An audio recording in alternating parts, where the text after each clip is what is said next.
Here at Morning Offering with Ron and Dave on Annunciation Radio. And this is Thursday, and the highlight of each and every Thursday occurs at 4:30 p.m.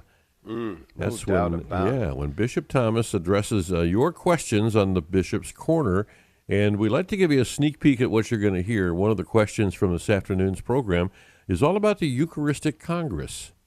Catherine in Toledo. Speaking of the Eucharistic revival, right? Dear Bishop Thomas, was there a moment from the National Eucharistic Congress that inspired you, and did the NEC serve its purpose in raising people's awareness of the true presence of Christ in the Eucharist? Thanks, Catherine. Thank you, Catherine, for your question. And of course, often left-handed, I start with the end of the question. Did it serve its purpose in raising people's awareness? Well, I think that's yet to be seen, and I don't have a crystal ball.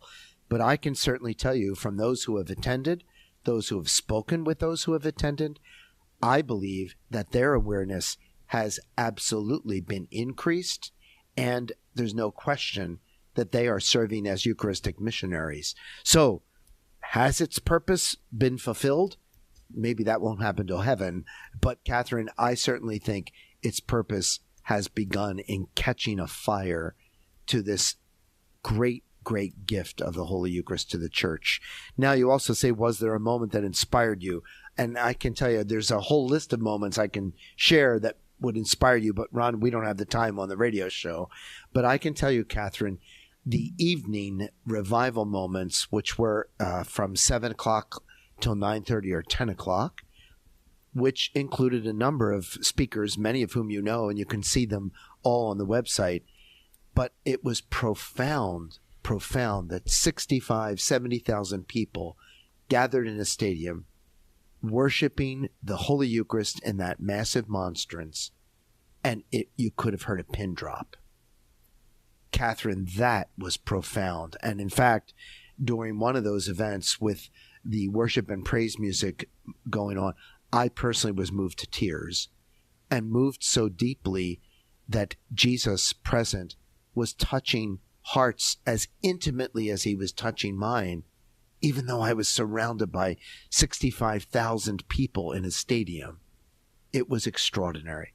So that would be one of the moments, Catherine, I would say that I believed that and felt touched personally by the presence of Jesus in the Holy Eucharist, even while I was surrounded by 65,000 other people. Beautiful. Wow. That's going to be a wonderful show this afternoon.